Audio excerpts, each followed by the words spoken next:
Olá, eu me chamo Eveline Soares. Eu me chamo Luísa Maeli.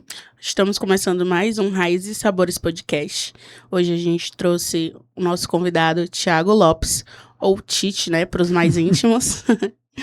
E ele é o fundador da Nuance, né? Nuance Me perdoe, e hospitalidade. eu acho que é o nervosismo. Mas, enfim, e a gente trouxe ele hoje para falar um pouco sobre hospitalidade, porque esse cara domina, como diz o Marcelo Carmo. Para começar, quem é o Thiago além da hospitalidade? Eu sou um nerd. Eu sou um curioso. Eu sou alguém que precisa entender como as coisas funcionam quase como compulsão. Meus interesses vão de física, química, biologia, psicologia, política, cinema, literatura. E tudo isso, para mim, é um sistema só. Entender o que são pessoas, entender o que é a sociedade e como a gente pode contribuir.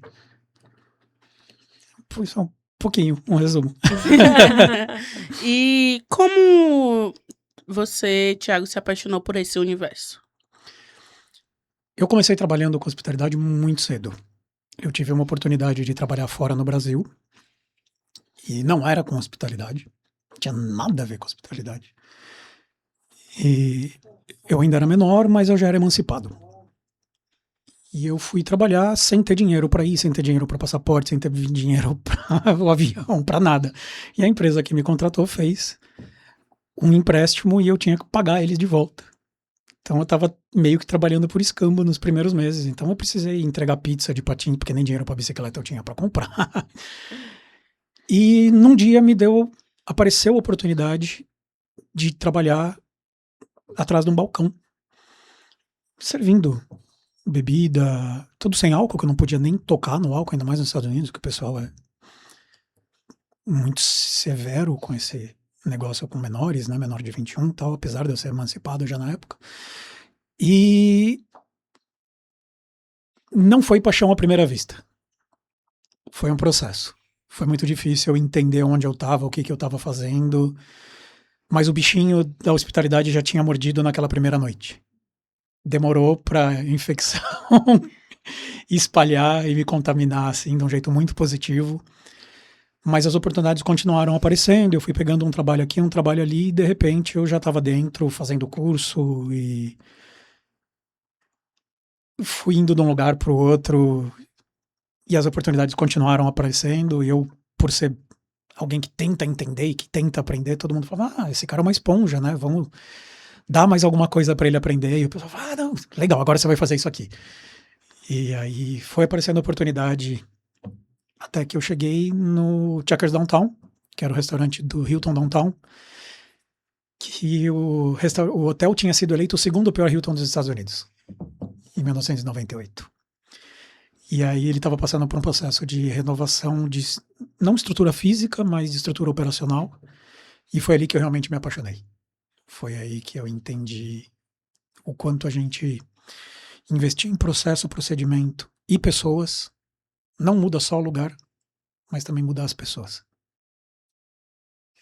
Em que momento você decidiu transformar isso em paixão? Eu acho que esse foi o grande começo. Como eu disse, não teve um estalo. Sim. Foi algo muito gradual que foi acontecendo. Eu fui ficando e fui aprendendo e fui me acostumando a estar ali dentro e me apaixonando pelas coisas que eu estava fazendo mais do que pelo todo. E de repente eu já era apaixonado por tantas pequenas coisas que eu já estava apaixonado pelo todo. Mas começou nesse processo realmente. A Teffer Dynamics estava fazendo esse trabalho no Hilton Downtown, eu fui parar ali dentro sem estar pronto, sem estar preparado, não tendo bagagem alguma. E de repente eu estava como chefe de um turno de bar de um hotel referência, num bar de um restaurante referência, e sendo muito cobrado de processo, de procedimento, de padrão, disso, daquilo, justamente no momento que aquilo era primordial para a virada de chave. E aí teve um momento que eu vi que as pessoas ali dentro estavam sorrindo mais.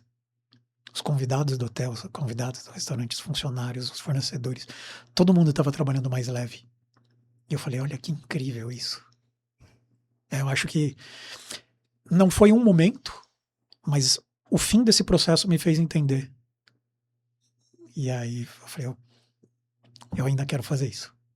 Eu ainda quero ter a oportunidade de aprender tudo o que fizeram aqui para poder fazer esse tipo de bem para os outros.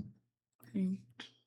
E assim, qual foi o maior desafio da tua trajetória profissional e o que esse desafio te ensinou e te ensina até hoje? Porque a gente sabe que a gente aprende ainda com os erros do passado, né?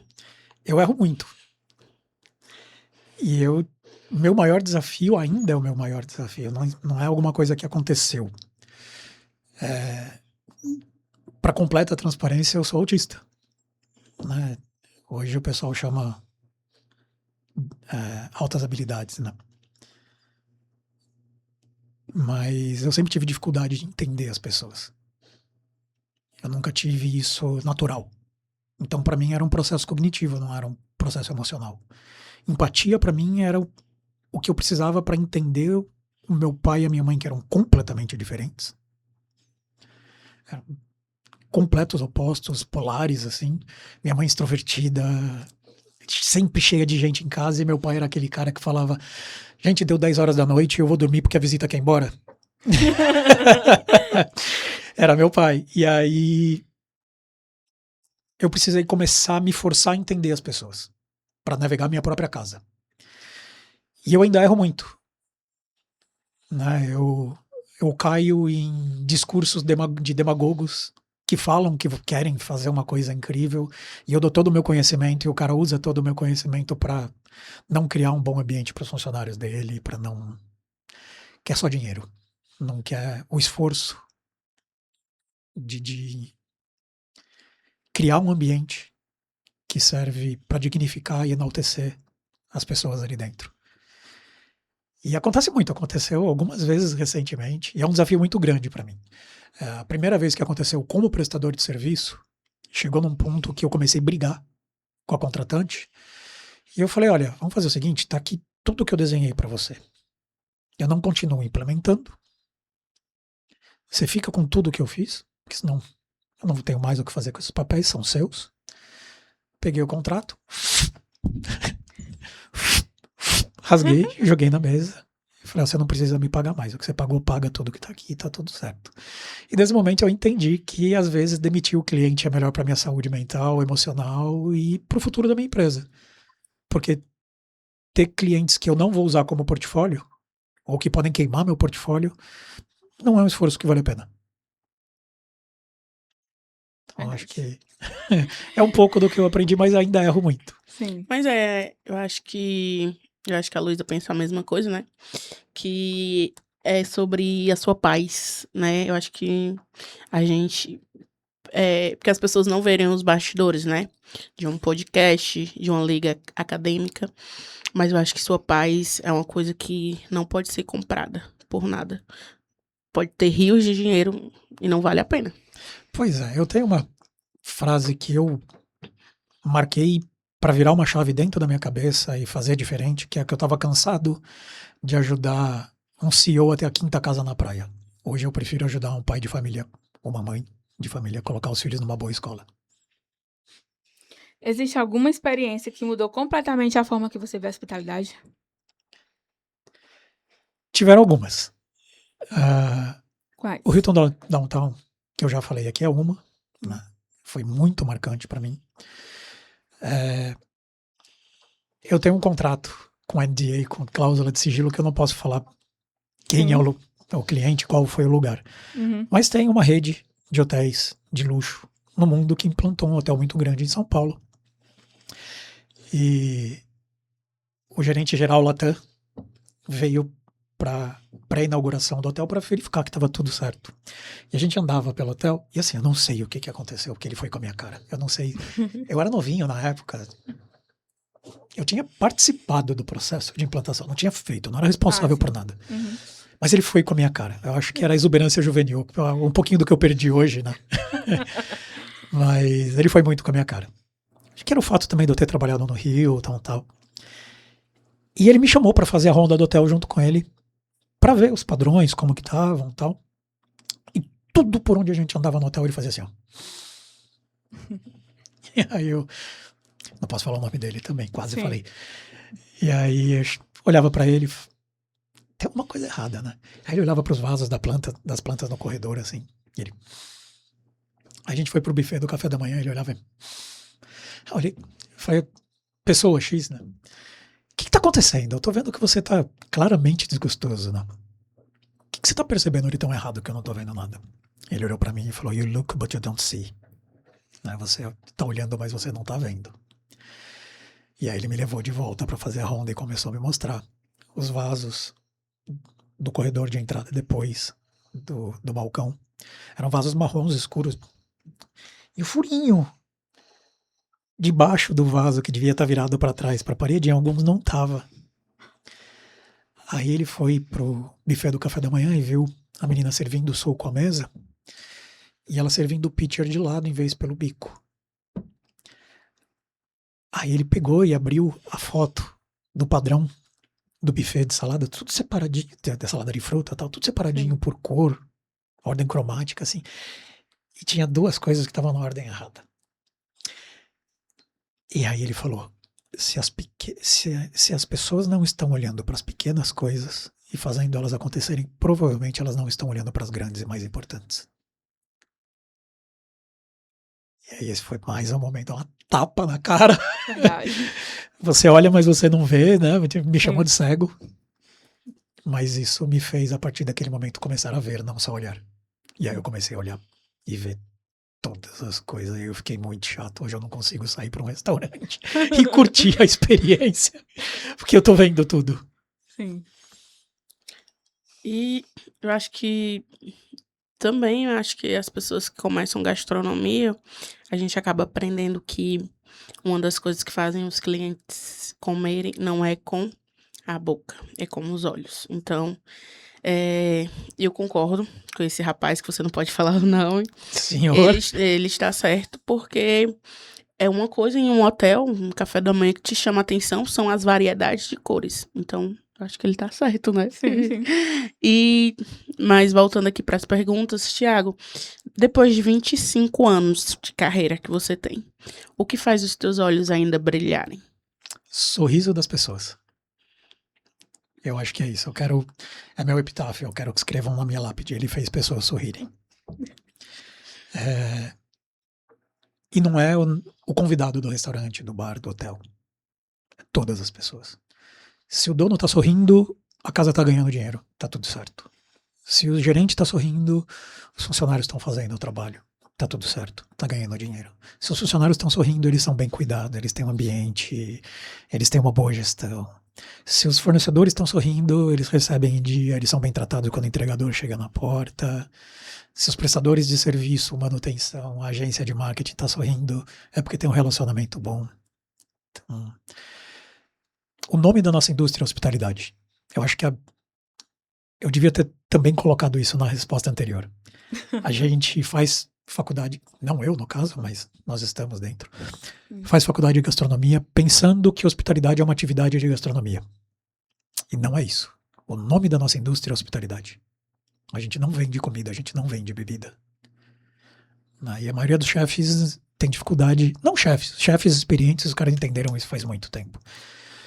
Mas o pessoal que começa tende a não olhar para isso. Eles olham para comida. Né? Eles olham para técnica, eles olham para padrão, cargo, processo, né? Olham para o cargo. E esquecem que tudo isso que a gente faz é para pessoas. O que a gente está fazendo é servir. Nosso trabalho é servir ao próximo. Isso é muito dignificante. Então, o nome da nossa indústria é hospitalidade. Ninguém sai para comer, ninguém sai para beber. Se as pessoas quisessem só comer ou beber, elas estavam em casa. Eu falava isso em 1999. Imagina hoje que tem iFood, tem Zé Delivery, tem Tinder. Você não precisa sair de casa para nada. Tem Netflix. Então você tem tanta opção de entretenimento dentro de casa que você precisa de ótimos motivos para sair. Sim. Então eu acho que entender que nosso trabalho é fazer gestão de emoções das outras pessoas. Eu tenho uma filosofia também. Eu sou cheio delas. O titismo. A escola filosófica de Tite. Que eu falo que o nosso trabalho, todo prestador de serviço tem esse trabalho na real. É agricultura de emoções. A gente semeia, cultiva e colhe emoções humanas. E dependendo do que a gente semear, de como a gente cultivar, é o que a gente vai colher. Então, se a gente plantar sorriso, a gente colhe sorriso. Se a gente plantar simpatia, a gente colhe simpatia. Se a gente plantar cuidado, a gente colhe cuidado. É a antropologia da reciprocidade. Se você tivesse que definir hospitalidade em uma frase, qual seria?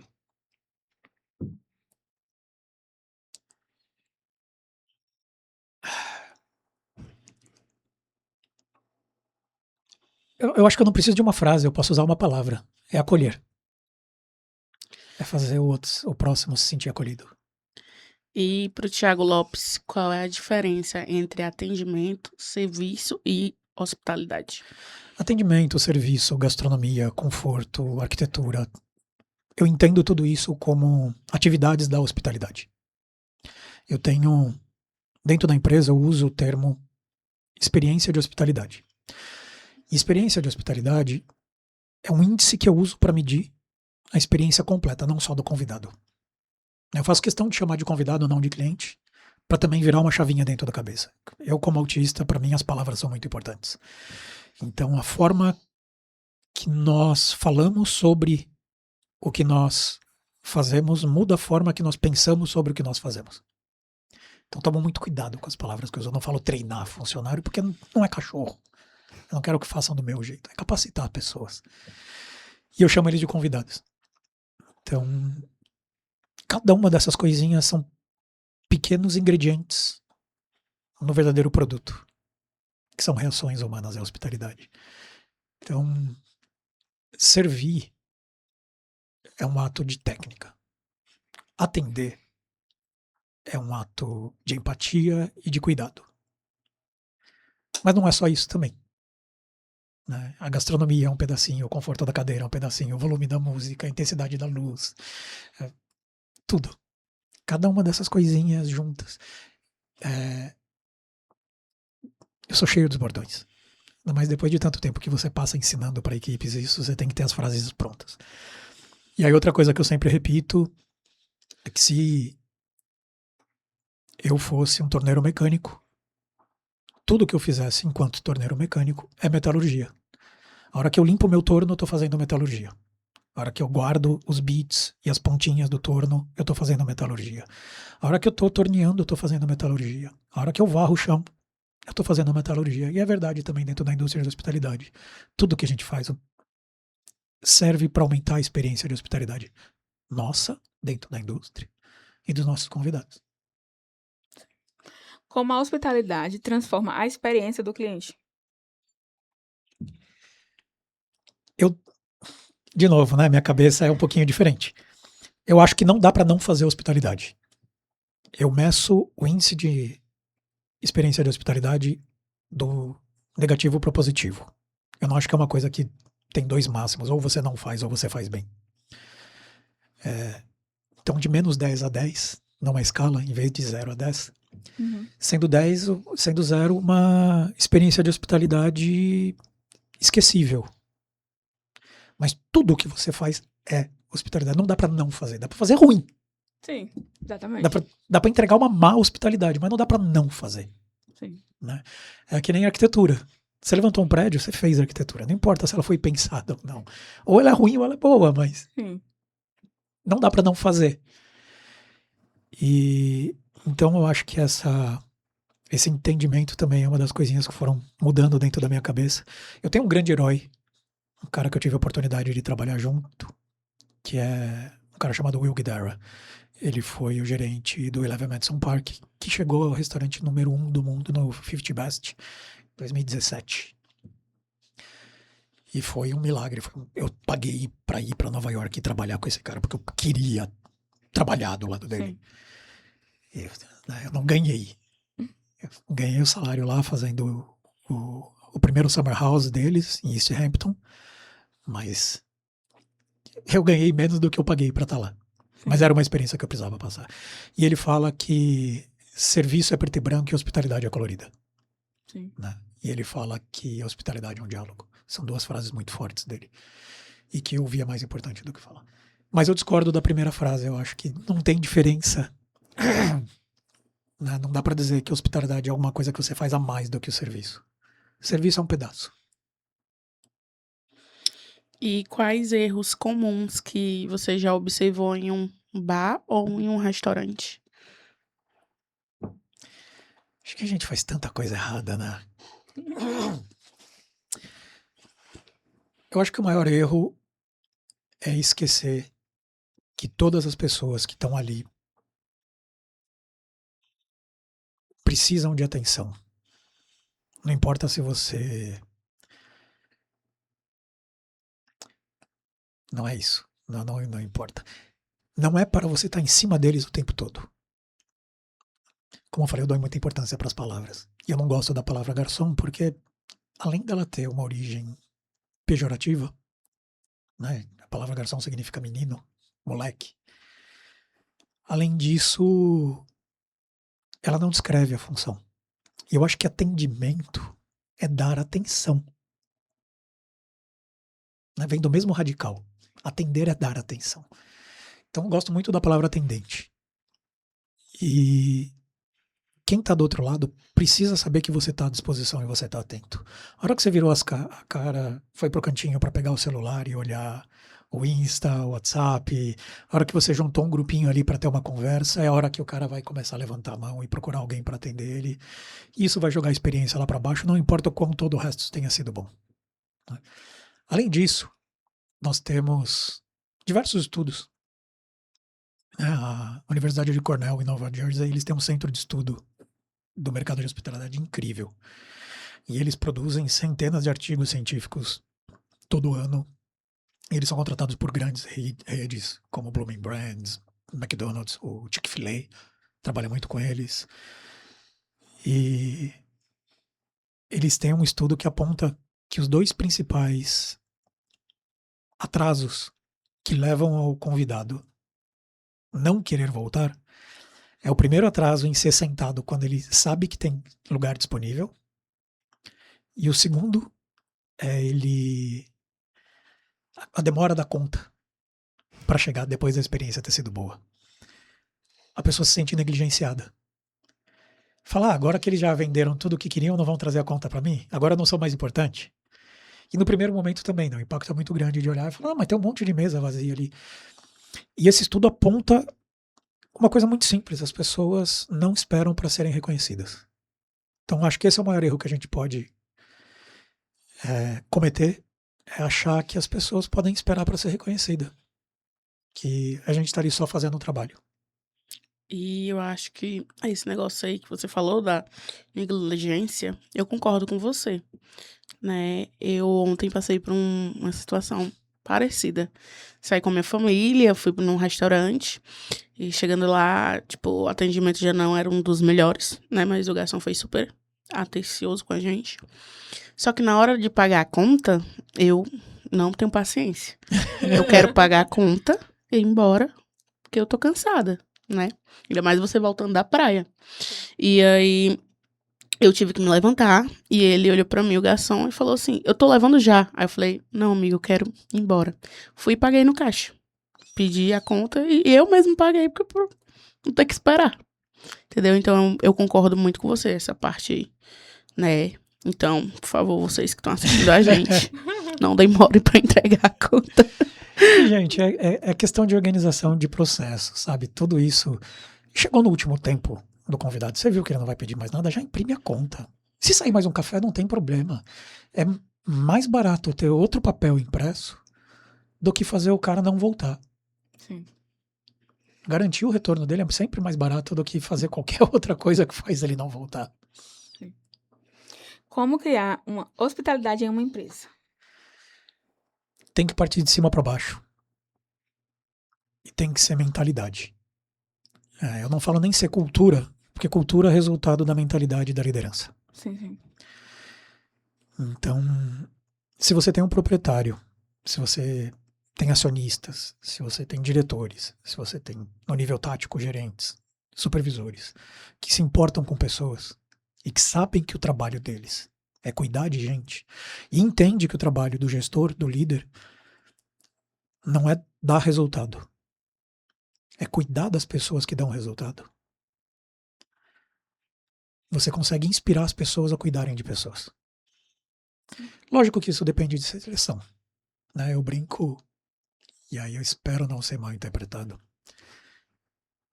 mas eu brinco que você consegue ensinar um chimpanzé a carregar a bandeja em 5 dias. Desde que você ache um chimpanzé que quer carregar a bandeja. A gente pode trabalhar com quem não sabe. A gente nunca pode trabalhar com quem não quer. Então a seleção é muito importante. Mas eu já consegui cativar gente que não queria querer. Quando todo o resto funcionava. Quando vinha de cima o carinho por pessoas, pela humanidade, pela dignidade. Isso faz ganhar dinheiro. O pessoal parece que eu estou falando de um monte de filosofia incrível, de humanidade. Não, gente, isso é dinheiro. A gente vende cuidado. Hospitalidade vem de hospicum do latim. É o mesmo radical de hospital. Restaurante é um lugar responsável por restaurar. É o que a gente vende. É dinheiro. É resultado. O atendente que faz isso ganha gorjeta. O restaurante que faz isso ganha retorno. Taxa de retorno é muito mais importante do que ticket médio. Então, é isso. E você acha que o ser humano, ele nasce com hospitalidade ou é ensinado ao decorrer? Aí é aquelas coisas de nerd que estuda neurociência, psicologia, psiquiatria. Ninguém nasce nada, né? A gente tem diversas tendenciosidades. Algumas genéticas, outras completamente aleatórias, da formação do cérebro na fase de explosão neural, antes da criança nascer. Isso gera tendenciosidade de comportamento. Só que essas tendenciosidades são potencializadas, ou até maximizadas, ou então reduzidas, baseadas nas experiências que a gente tem na vida. Às vezes um casal tem 2 filhos em épocas diferentes, e o primeiro eles deixavam chorando no berço para criar casca grossa e parar de ser fresco, e dava certo, e o segundo cresceu sentindo que estava sendo negligenciado e criou rancor pelo mundo. 2 crianças diferentes com a mesma criação. Então, é muito difícil da gente falar se a pessoa nasce em alguma coisa ou não. Mas a pessoa que já chega na indústria, já chega para a entrevista de emprego, com uma tendenciosidade a se importar com o coletivo e com o outro, tende a ter mais sucesso na nossa indústria. Mas isso também é ensinável. Em maior ou menor grau, dependendo do interesse da pessoa e da cultura que existe no lugar.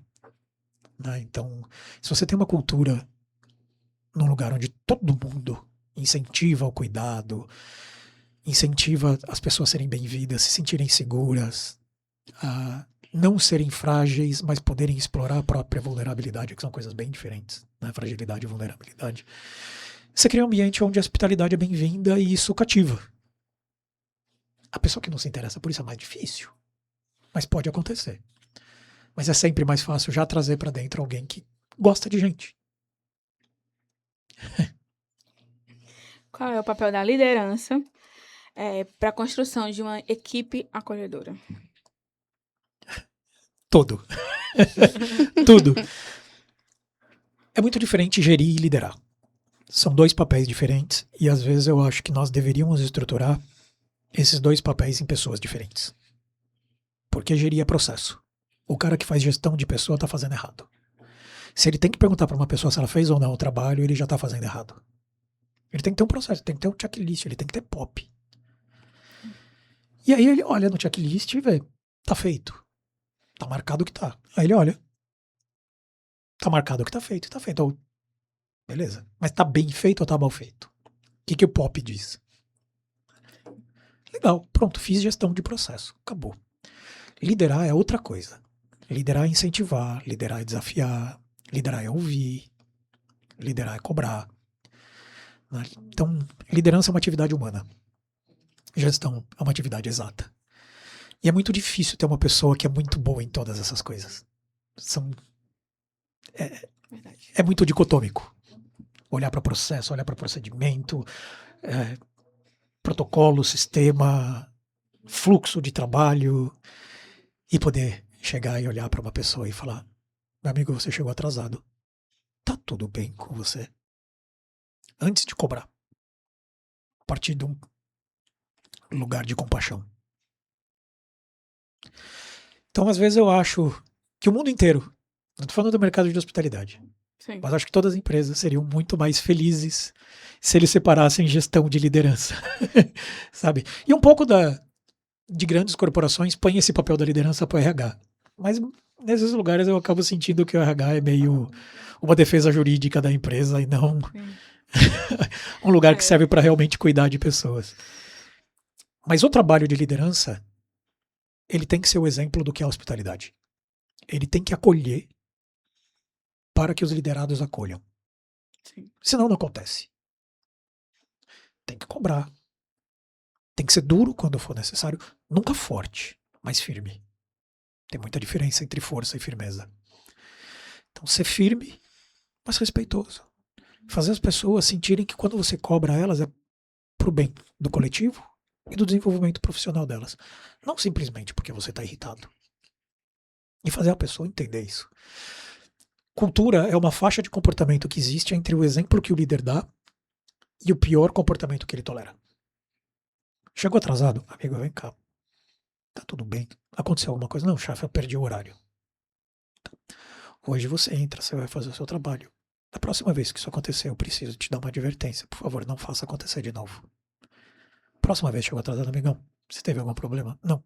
Tá aqui sua advertência. E acabou. E a pessoa vai entender.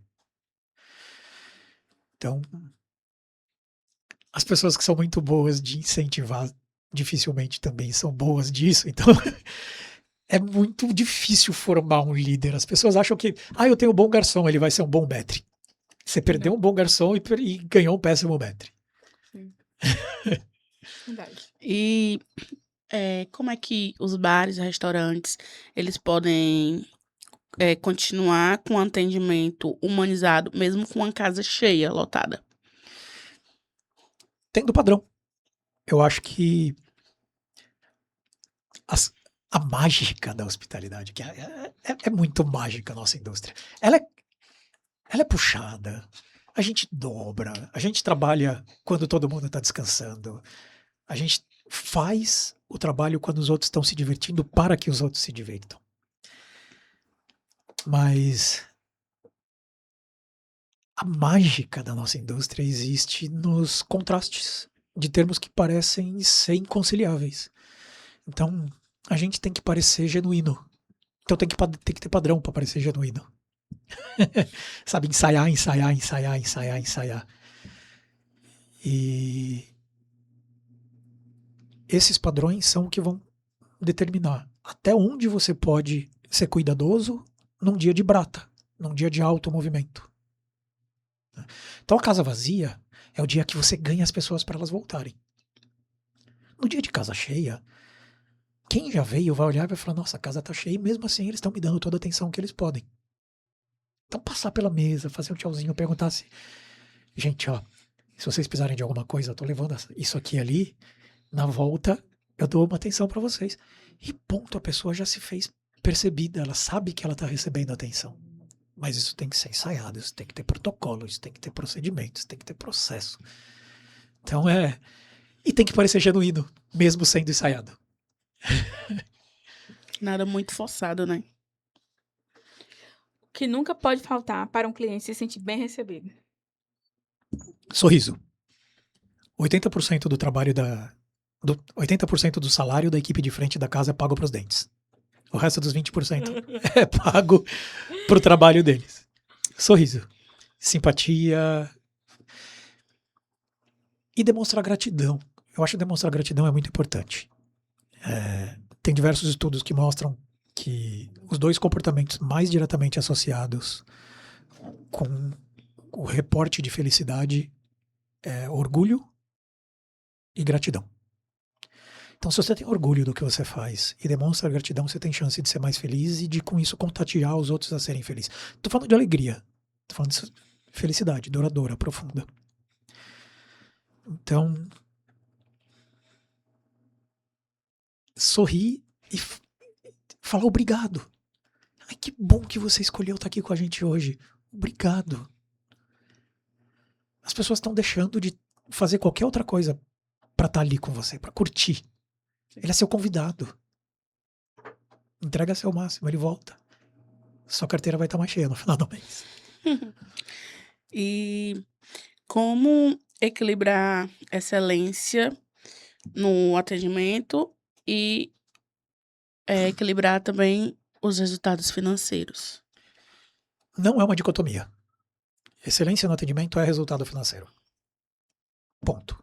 Se você cuidar de pessoas, elas voltam, elas gastam mais dinheiro. Se você passar confiança para as pessoas, elas se sentem confortáveis de gastar mais dinheiro. O restaurante que se preocupa em cuidar de pessoas, cuidar dos convidados, cuidar dos funcionários, é um restaurante que dura mais tempo, que consegue organizar melhor, lógico, com gestão. Mas consegue organizar melhor o caixa, consegue ter fluxo de caixa, consegue fazer reinvestimento. Então, não é uma escolha entre o que, né? Ou eu escolho o resultado financeiro ou eu escolho cuidar de pessoas. Eu escolho cuidar de pessoas para ter resultado financeiro. E qual é o conselho que o Thiago Lopes daria para uma primeira... Calma. Qual o conselho o Thiago Lopes daria para uma pessoa que está abrindo seu primeiro negócio? Gastronômico.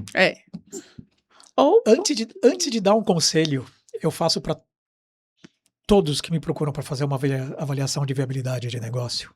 Eles acham que eu vou entregar só matemática. A primeira pergunta que eu faço é: você é louco? Você tá pirado? O que você tá fazendo com a sua vida? Porque a não ser que você seja um grande investidor que vai contratar uma grande equipe que sabe o que está fazendo e tem muita experiência, e mesmo que você venha da indústria e já tenha muita experiência, eu conheço poucas outras indústrias, se é que eu conheço alguma outra, onde o dono trabalha tantas horas, onde ele está tão envolvido, onde a chance de não ter sucesso é tão grande, onde todos os resultados são tão sensíveis a fatores macroeconômicos. Em São Paulo, é um exemplo que eu dava, não estou mais em São Paulo, mas teve aquele lance do governo do prefeito Pita, em que o preço do frango em São Paulo explodiu. O que o restaurante faz? Aumenta o preço de todos os pratos de frango? Não dá, o cliente não vai sair de casa. Aí você tem que aumentar um pouquinho em todos eles. E aí você tem que tomar um pouco do prejuízo para fazer as pessoas continuarem voltando para ir aumentando um pouco. É uma indústria muito sensível, é uma indústria muito competitiva, é uma indústria onde a gente não consegue pagar o que os funcionários merecem, porque se a gente pagasse o que o funcionário merece, o convidado não sairia de casa para pagar o custo do prato. É uma indústria que depende da boa vontade do convidado querer pagar gorjeta, pagar taxa de serviço. Então, primeira coisa, você é louco. Se você for louco, que bom, porque a gente precisa de gente louca. Mas se você for louco, o conselho que eu dou é: entenda que seu trabalho é cuidar de pessoas. Não é se preocupar com o resultado. Essa ocupação tem que ter. Ela tem que existir, ela tem que ser constante. Você tem que planejar cada centavo minuciosamente. Mas isso é 95% do seu planejamento financeiro. 5% é loucura. Você tem que ter 5% do seu caixa ali, do seu fluxo de caixa separado para fazer coisa que vai dar errado, para dar tiro na água, e às vezes é dali que vai vir um sucesso estrondoso. O que o mercado espera dos futuros profissionais de gastronomia? Primeiro, ele vai sempre esperar tudo o que sempre esperou, e eu acho que toda indústria espera. Comprometimento, seriedade, profissionalismo, chegar no horário, cumprir com o trabalho, trabalhar com... Eu ia falar tesão, mas eu não vou, tá? Porque eu não vou falar. Mas trabalhar com vontade, com dedicação, né? Mas, sendo mais específico, eu acho que tem um entendimento de que tudo que está acontecendo hoje no mundo está fazendo a cabeça das pessoas mudarem radicalmente. Hospitalidade daqui para frente vai virar luxo. No mundo onde todas as interações vão ser mediadas por máquinas, servir humanidade é um grande diferencial. Esse sempre foi o cerne da nossa indústria. Desde antes de que alguém pudesse pensar como indústria, das primeiras tabernas e estalagens na antiguidade. A realidade sempre foi de acolher, de cuidar. As primeiras tavernas surgiram nas rotas gregas, romanas, nos lugares onde as estradas ficavam muito longas e as pessoas não tinham onde estarem protegidas de serem roubadas por bandidos e até pior. Então, essas tabernas, essas estalagens surgiram como lugares de proteger, de cuidar. Desde sempre. A indústria serve para isso. Então, se a gente já entra no mercado não pensando só em comida, só em executar, só em fazer serviço, olha para tudo como uma forma holística, como pequenas partes de algo muito maior. Num mercado que onde a interação humana vai ser cada vez mais valorizada, isso vai ser fator determinante de sucesso. Quais habilidades um estudante ainda tem que desenvolver durante a faculdade? Hot take, tá? Opinião impopular. Faculdade não serve para ensinar habilidade. Eu acho que faculdade serve para ensinar as pessoas a pensarem. Um cara que se formou em marketing, meu caso, sai da faculdade ensinado, pronto para pensar marketing, não para executar marketing. Alguém que faz faculdade de medicina é obrigado a fazer, na estágio, qualquer palavra, residência. Porque ele não sai da faculdade médico. Ele precisa fazer para ter habilidade. Sim. Então a faculdade deveria ensinar a pessoa a pensar. É ótimo ter laboratório para a pessoa poder pensar, botar um pouquinho a mão na massa, porque sem um pouco de prática você não consegue ligar os pontinhos. Sim. Mas é muito mais importante você ter repertório e saber pensar o que você está fazendo do que sair com habilidade. Habilidade é físico, é prática. E habilidade você só aprende praticando. Então quando você vai fazer seu estágio, quando você vai ter seu primeiro emprego, aí você vai estar pronto. Pronto não, porque ninguém nunca está pronto, você vai estar preparado. Né? Ninguém nunca está pronto para fazer alguma coisa que nunca fez. Sim. Mas você vai lá e faz, porque você está preparado. Então acho que a primeira habilidade que a faculdade devia ensinar e que as pessoas deviam focar dentro da graduação, qualquer nível de estudo, é pensar. Pensar o que tem que fazer. Ter repertório, estudar. Biblioteca é seu melhor amigo. Depois você vai para a prática. E quando você for para a prática, você vai... É por isso que eu aprendi aquilo na faculdade. Você vai ter um monte de estalo. Vai ser incrível, vai ser maravilhoso, vai ser uma delícia. Mas... aprende a pensar. É isso. Quais tendências você acredita que vai transformar a hospitalidade nos próximos anos? Eu já pulei essa pergunta, né? Ser cada vez mais humano. Eu acho que a gente vai entrar num momento aí, já estamos entrando, de um contraste muito grande em que a gente vai ter que usar cada vez mais tecnologia para ser cada vez mais eficiente, para ser cada vez mais competitivo, né? Ter sistemas de gestões cada vez mais completos, ter sistemas cada vez mais inteligentes que reduzem a necessidade de staff para que a staff possa entregar um resultado melhor. O papel da tecnologia nunca foi automatizar. O papel da tecnologia sempre foi aumentar. Né? Quando nós inventamos a agricultura era para aumentar a alimentação. Quando a gente continuou desenvolvendo a agricultura, pedra polida, bronze, ferro, a gente sempre aumentou a capacidade de saída de produção humana. Desde quando a gente tinha um jogo de soma negativa até hoje que a gente tem um jogo de soma extremamente positiva. Então, a indústria, para continuar competitiva, com tudo o que vai estar acontecendo e vai continuar acontecendo no mundo, ela tem que se automatizar cada vez mais. E ao mesmo tempo ela tem que ficar cada vez mais humana. Porque as pessoas vão estar cansadas de saco cheio de falar só com o chat GPT. De falar, sabe, de não ter contato, de não ter relação, de não sentir emoção, de ter emoções artificiais. Sim. Então vai ser um contraste grande daqui para frente e a gente tem que estar pronto para isso, para as duas frentes. E se o Thiago pudesse voltar lá no começo da carreira dele, o que ele falaria para o Thiago mais jovem? Se joga. Se joga que vai dar bom. Eu fiz muito isso, né? Eu sempre fui maluco. Vamos abrir um restaurante? Vamos. Vamos. Vamos pra Porto Alegre? Vamos. Vamos pra Fortaleza? Vamos. Vamos para os Estados Unidos? Vamos. Então, eu sempre me joguei demais, mas eu acho que tiveram algumas oportunidades no começo da minha carreira que eu não me joguei o suficiente ainda. Eu acho que eu podia ter experienciado mais coisa. Eu quis estudar demais. Eu fui fazendo faculdade atrás de faculdade. Eu estava dentro do Mackenzie, eu fui para dentro do diretório acadêmico, depois eu fui para o diretório central, e aí eu estava dentro de atlética, e aí eu consegui bolsa, e aí eu comecei a puxar matéria das próximas faculdades que eu já queria fazer antes de terminar a faculdade. Eu peguei DP por falta no meu primeiro semestre, tive que fazer a primeira aula do período da tarde, sendo que eu estudava à noite no semestre seguinte. Aí eu tinha mais 2 aulas vagas na terça-feira. Aí eu comecei a puxar matéria. Meu Deus. Aí eu tinha aula vaga, eu puxava a matéria. Aí eu fiz a faculdade de marketing, propaganda e marketing em 4 anos. Eu fiz a faculdade de design de produto em 2 anos. Com um monte de matéria que eu já tinha puxado mais, as que eu conseguia cortar. Meu Deus. E eu fiz Loucura. a especialização da faculdade de design gráfico em 1 ano. Aí eu fui para MBA. Eu fui tudo dentro do Mackenzie. Eu sou propriedade do Mackenzie por uso capião, né?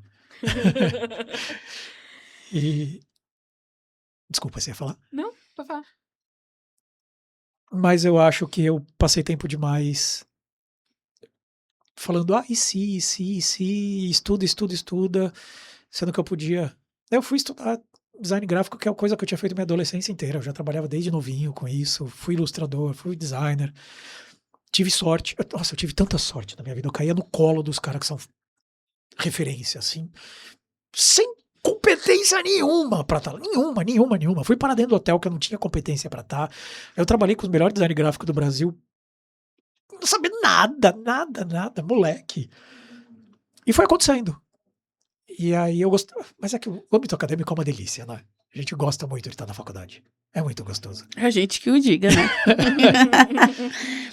Mas eu acho que eu precisava ter me jogado em algumas oportunidades.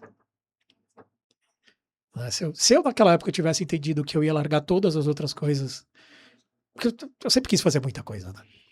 Mas se eu soubesse que eu ia largar design, que eu ia largar marketing, que eu ia largar tudo e focar só em hospitalidade, eu teria feito mais coisa. E agora a gente vai pro bate-bola, né, com o Thiago. E a Luísa vai começar com as perguntas. Responda com a primeira que vem na cabeça. Coquetel clássico ou autoral? Depende do momento, depende do lugar que eu tô. Se eu olhar pro cardápio e eu achar que é alguma coisa incrível, um autoral. Eu faço questão de visitar bons bartenders e prestigiar o trabalho. Gosto muito. Dependendo do lugar que a gente tá, fica no clássico. E dependendo do lugar que a gente tá, a gente olha pro bar e fala, pedir uma cerveja, pedir um vinho.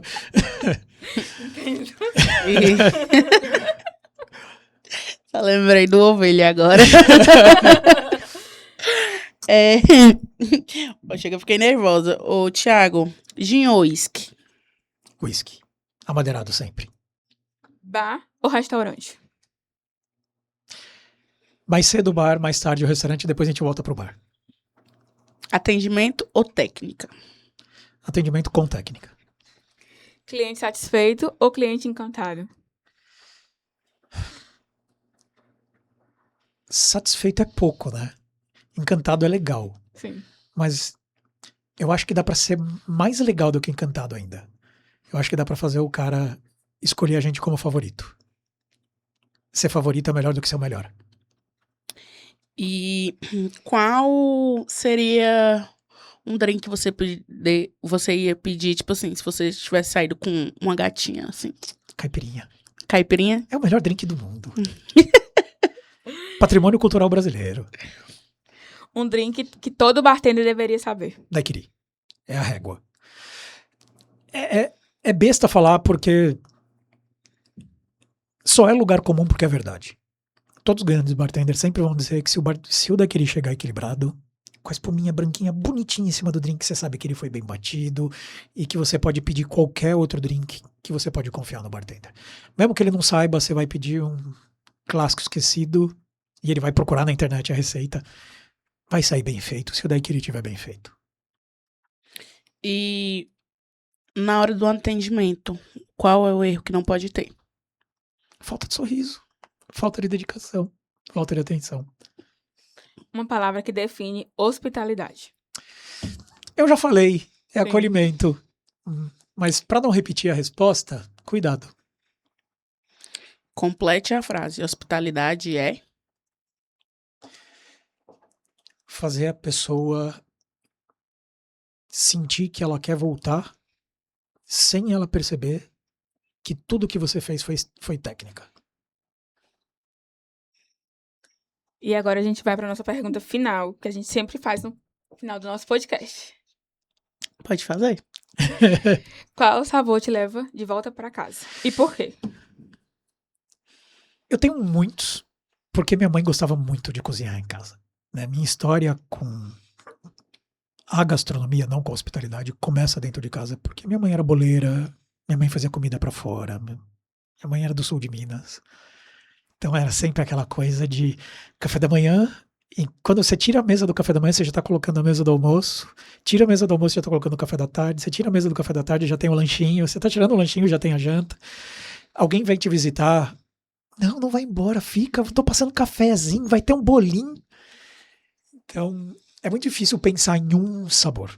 Sim. Mas tem dois, que eles Sim. são muito especiais, porque eu tento de tudo quanto é jeito fazer em casa e não sai igual que minha mãe fazia. Um é o bolo de cenoura. Dá raiva de tão simples que é a receita dela e nunca sai igual. Nunca sai igual. Ela bate no liquidificador aqui, gente. Não é possível que eu não consiga acertar o ponto do bolo de cenoura da minha mãe. E outro é o patê de frango que ela faz, que é um negócio assim que... Eu fiz 1000 receitas. Eu inventei 1000 coisas diferentes pra ver se ficava melhor ou pior e nunca fica melhor. Nunca. E eu sigo a receita dela e também nunca fica parecido. Mas só de sentir o cheiro parecido já me leva pra casa, me faz voltar pra minha infância, pra minha adolescência, pra todas as histórias. E hoje a gente fica por aqui, né? Queria agradecer o Thiago Lopes, mas pros mais íntimos o Tite, né? Obrigado. O famoso Tite. Quiser encontrar o Tite, ele estará lá no Ovelha sempre. Ou quiser encontrar a gente, né? A gente sempre estará lá no Ovelha e tudo.